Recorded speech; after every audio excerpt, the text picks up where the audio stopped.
कसं काय? ही अशीच पोहतात बाप्पा गद्रे. दादा तुम्हाला काही होणार नाही. मी आहे ना जिवंत. मी काही होऊ देणार नाही तुम्हाला. मी जीवाचं रान करीन पण तुम्हाला इथून बाहेर काढीन. मी 2 दिवसात तुमची जर बेल केली नाही ना तर वकिली सोडून देईन मी तुम्हाला. नाही गद्रे, तुम्ही प्रयत्न करू नका. गद्रे मला पश्चाताप झालाय. मी स्वतःहून सरेंडर झालोय. तो परत आलाय. पण मनू आता तो आमच्या ताब्यात आहे. पण तू मला हे का सांगितलंस? आतापर्यंत किती आनंदात होते मी. घडलेल्या सगळ्या गोष्टींचा हळूहळू विसर पडायला लागला होता. पण आता पुन्हा सगळं आठवलं. माझा भूतकाळ पुन्हा जागा झाला. त्या मंगेशचं नाव जरी घेतलं ना तरी भीती वाटते मला. मंगेश तुझ्यापर्यंत पोहोचूच शकणार नाही. आणि सगळ्यात महत्वाचं म्हणजे त्यानं दृष्टी गमावली. आंधळा झालाय तो. खरं तर याच गोष्टीमुळे मी जास्त अस्वस्थ आहे. त्याच्या डोक्यात घाव मी घातला होता. याचा अर्थ त्याची आज जी अवस्था आहे ती माझ्यामुळे. अगं वेडी आहेस का तू?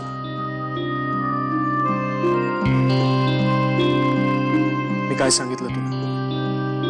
कायद्याच्या दृष्टीनं तू अपराधी ठरणार नाहीस. गुन्हेगारानं तुझ्यावर हल्ला केल्यानंतर तू स्वतःच्या रक्षणासाठी त्याच्यावर हल्ला केला आणि तो मेला तरीही दोष तुझ्यावर येत नाही, एवढं लक्षात ठेव. मला वाटतं आता साहेबांना भेटायलाच पाहिजे. साहेब? अब कोण साहेब गद्रे? ते कळायला वेळ आहे अजून तुला. साहेब कळायला अजून खूप कच्ची असतो.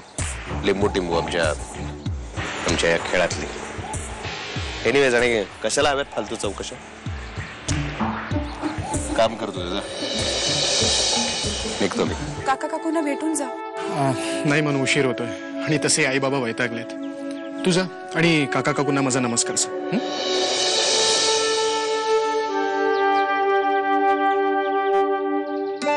काय झालं मग? काय टेन्शन आहे? नाही, तू निघ, आपण नंतर बोलू. ते म्हणतायत ते सगळं कबूल करणार आहेत स्वतःच. पश्चाताप झालाय म्हणे त्यांना. मला तर काय कळेन असंच झालंय साहेब. अहो बेलची गरज नाही म्हणे मी शिक्षा भोगणार आहे आता. एक काम कर, ताबडतोब निघून. ताबडतोब म्हणजे ताबडतोब, कळलं का? कळलं साहेब, येतो. म्हणून तुला वाईट वाटेल पण सॉरी.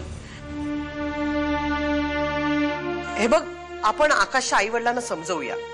आपण त्यांना सांगूया की हे लग्न आपण रजिस्टर करून टाकू, झटपट आणि स्वस्त. म्हणजे त्यांनाही बोजा नको आणि आपल्यालाही नको. आणि त्याला करायचंच असेल थाटात लग्न, मग करावा त्यांनीच खर्च सगळा.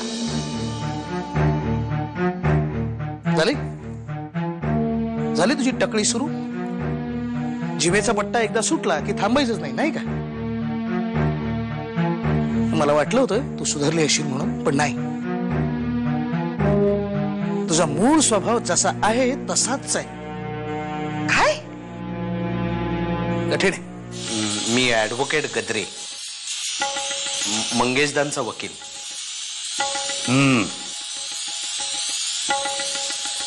तुम्हाला आज पहिल्यांदाच भेटायला येणार होतो म्हणून एक छोटस गिफ्ट आणलंय. संपात,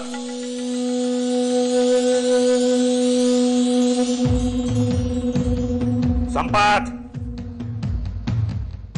जी साहेब. ह्यानी म्हणे माझ्यासाठी काही गिफ्ट आणलंय. हो माहिती आहे साहेब. तुला हे माहिती होतं? होय साहेब. काय आहे त्यात? ते नाही माहिती साहेब. त्या डबीच्या जागी दुसरं काही असतं आणि माझा जीव गेला असता तर? माफी करा साहेब. नाही साहेब, तर